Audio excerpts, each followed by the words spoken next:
And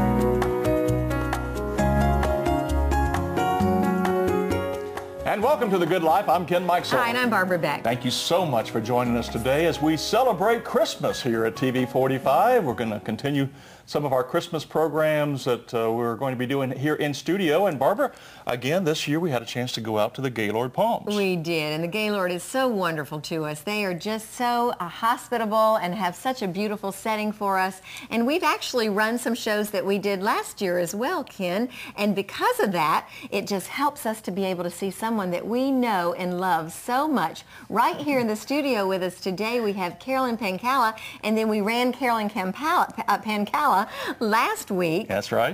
As a rerun because her program was so wonderful. Yeah, last week we had such a great time with Carolyn and the ladies from Sanford. And, the dancers. And our grandkids were there again. That's right. It was so much fun watching all that, and reminiscing and remembering. And we just pray that this holiday season you are having a wonderful time too with your special friends and family and are just enjoying this as Jesus' birthday, and that your focus is really on the reason for this season, which is all about Jesus. That's right. And of course, Carolyn Pankalla is with us to share what's going on in her ministry and to bless us with 3 songs from her new Christmas CD, Broken Into Beautiful. Welcome, Carolyn Pankalla. Yes, Carolyn. Thanks for being here. Welcome. And by the way, let's clear up in case someone saw the program last year.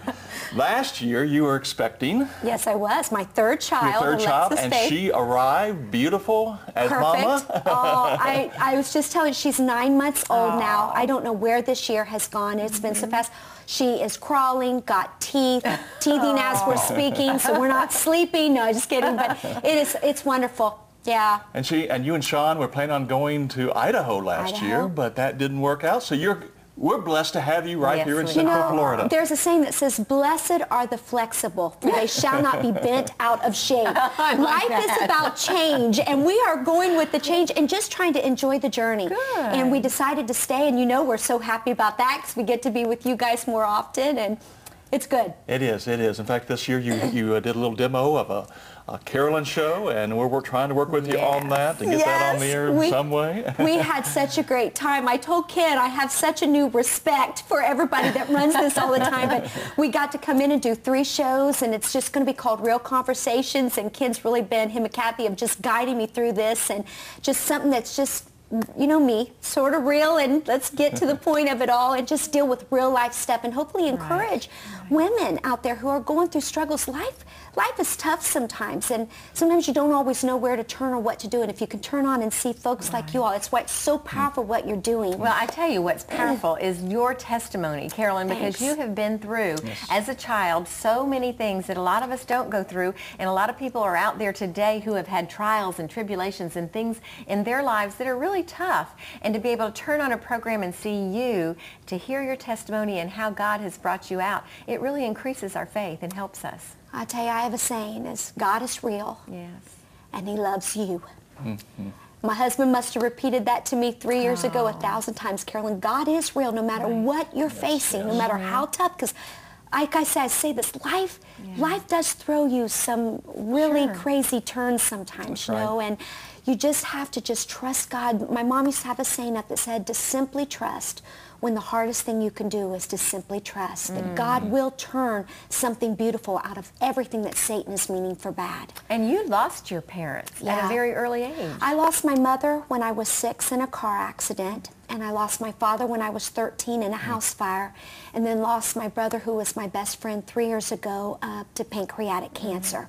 And, I know what it is to have loss. Yes. And I know what it is to have a God. Many years, you and your brothers banded together. I mean, here you were you were orphans. Yeah. And that's what's given you, though, the heart for children. Like on one of our other programs, we're going to have the Central Florida Children's Home here. Yeah. Kids that are orphaned or whose parents are unable to take care of them. And of course, that ministry has taken you even overseas, particularly into Africa. Tell us about that. Well, it's like you said, because we've gone through so much pain, I believe that if we'll just use what life has brought us this and figure out what we can learn from that and how we can make other people's lives better. I remember what it felt like to feel abandoned, to feel rejected, to feel lost. Even though I had brothers and sisters, there was just that lost feeling.